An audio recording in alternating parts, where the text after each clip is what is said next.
to Online Darts, everyone. We're here in Niedenhausen after playing with Grab Chris himself. Dopes, first of all, it's been a while. How are you? Yeah, it's been a long while. I'm doing very well.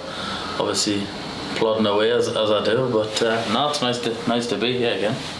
Pretty much guaranteed match play return, although not mathematically. I don't see you being caught in all honesty. Was that a nice feeling to get over that 40k mark in the ranking list? Yeah, of course. Obviously, today I didn't play my best and reached the semis, so I was very happy with that. I think the heat didn't help at all, but like I say, it was the same for everybody. So yeah, it's nice to get back to winning ways and hopefully shoot up them rankings. It's been a long time coming. I haven't played great this year, but things are starting to look back to normal. Bit of a contrast, because last year you were playing ridiculously well and couldn't buy a win. Was that one of the most frustrating times of your career? Yeah, of course. It was probably my most solid year I've had to date, and 100 averages for fun. And once I got that first win, then it all kick-started on. But yeah, I was losing well above 100, and I've struggled to hit the 100 average mark this year. I don't know what's the matter with us, but I keep plodding away as I do. I think I might need to change to the grippier dart. I think the grip might have worn out and kind of slipping out my hand a bit, but we'll put that right. I'll go home, I'll put the time in on the board and work that out.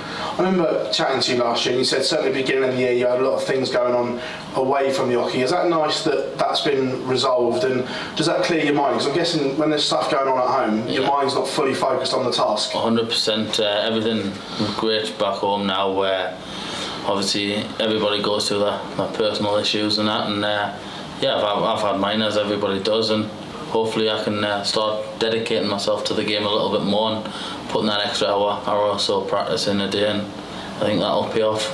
What was it like back home during that dodgy period? Because we know that you guys have brilliant banter, but it's also quite brutal as well. Yeah, of course. Obviously, we're there for one another. Obviously, today we've had great fun with the Glenn. I played Glenn yesterday. It was probably one of the toughest games you could get because he's such a good friend and how he's struggling of late. And yeah, we still managed to have that laugh after the game, and you've just got to put that aside.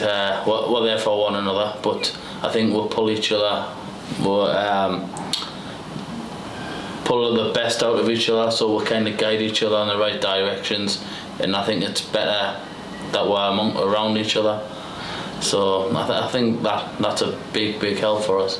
What's it going to be like going back to the Winter Gardens this year? Because obviously the one behind Coke closed doors and the Winter Gardens is a special place.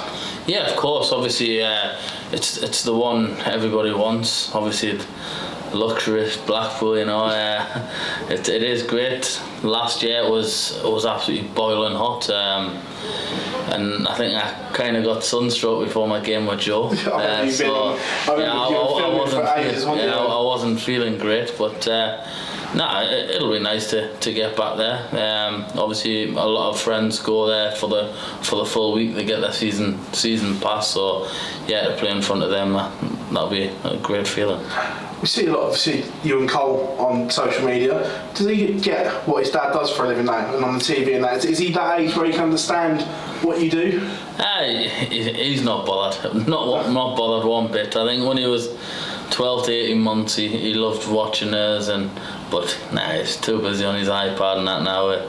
I'm not going to force him into something that he's not interested in. So if he picks them up in a few years' time, then so be it. But I'll just let him be a kid for now.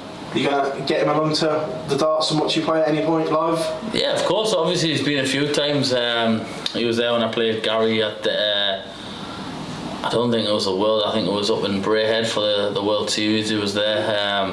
He's been a couple of times. He does enjoy it, but like I said, I don't think it's a place for kids just yet. But in the family area, I don't mind him coming to watch. It's a big boost for me as well when he's there. So hopefully you can get them. Just touching on what you said there, I get that, and I say it's nice, like you say, in one respect to have him there, because when you look over, you've got someone there. But the darts audience is it's changed in the last 18 months. And as players, have you sensed that as well in the venue then as well? Yeah, of course. I think everywhere you go, you sense some venues you get your proper dart fans who love the dart, who go all over, and then you get Ali Pally and it's like stag do's, work parties. Some of them aren't interested in the dart; they're just there for the drink, that atmosphere.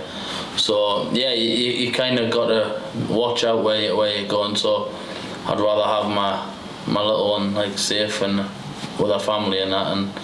But like I say, it is nice for them to be there. But it's our work at the end of the day. We've got to try and focus on doing the job, and it's to provide for Cole in the end.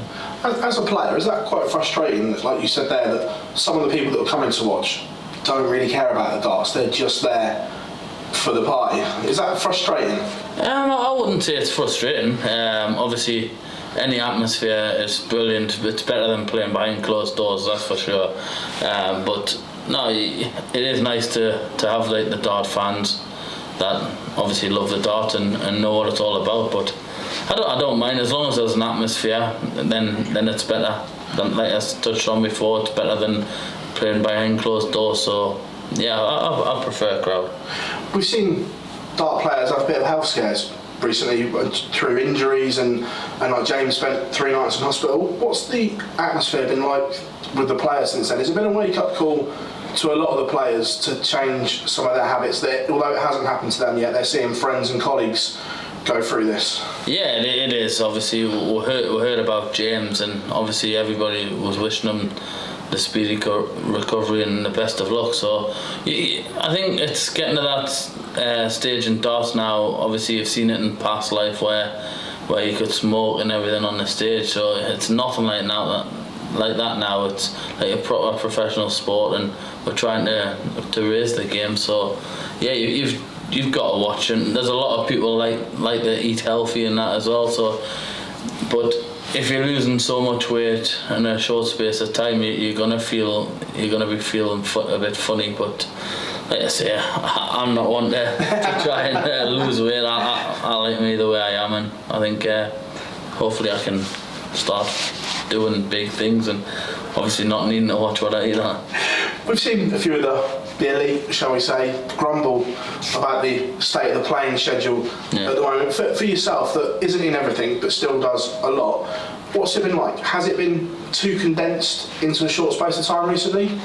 No, well, you're gonna get that because it's the calendar. There's Euro tours, obviously the Premier League for the top lads, and Pro tours and the flying to Euro tours. It's always been like that for the past couple of years. So me myself, I'm not in everything, so I can't quite have to judge that. So I get why the top lads are tired, don't get us wrong, but I would love to be in that position because they're out there making a living, and well, I'm watching it at home. So no, I would love to have that. What would a successful year for Chris Davey be?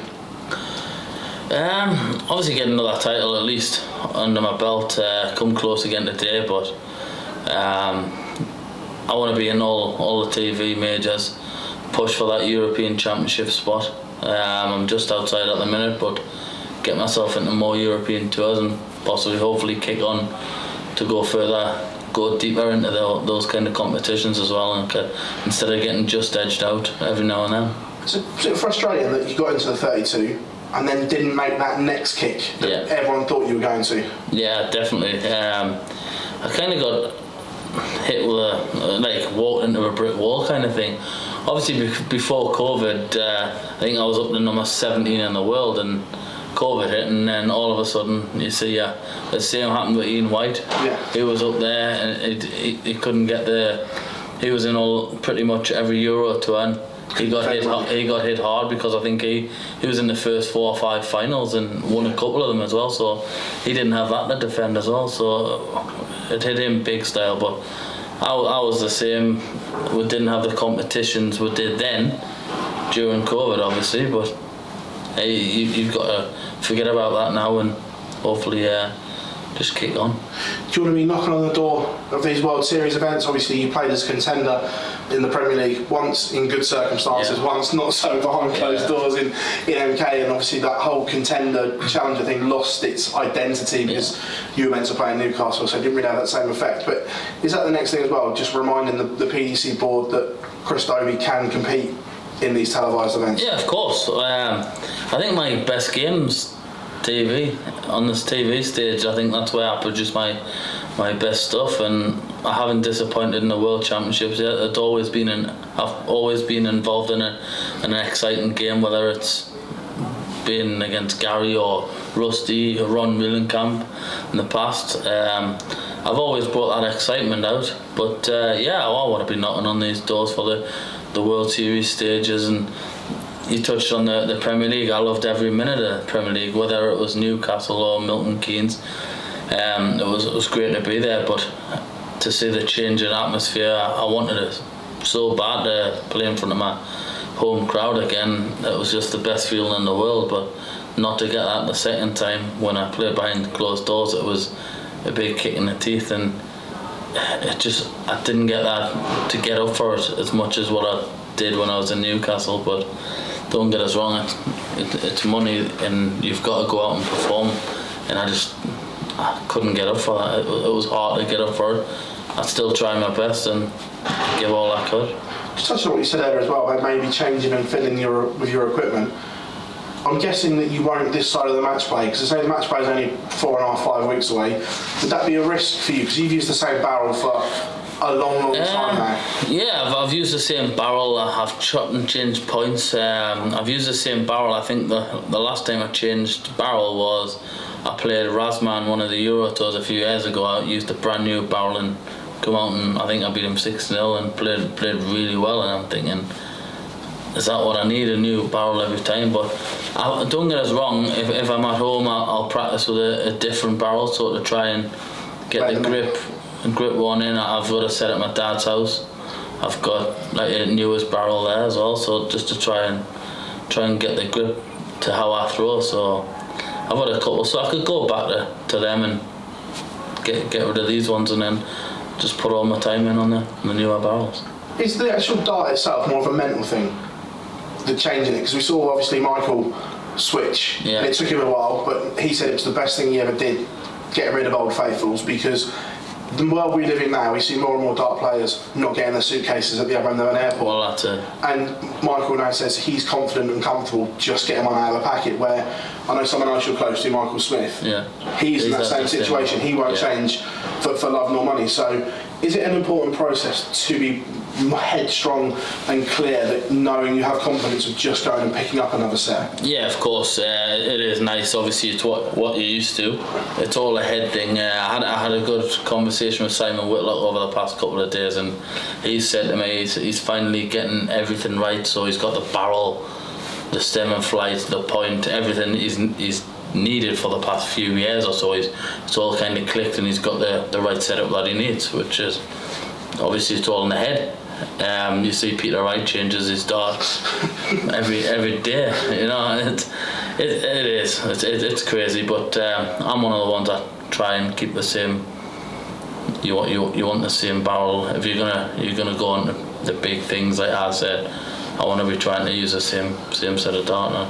Those absolute pleasure talking to you, Ian Hazleman. I know it's some late-ish, it's dark outside. We'll let you go, mate. Thank you as always. Cheers, man. Thank you.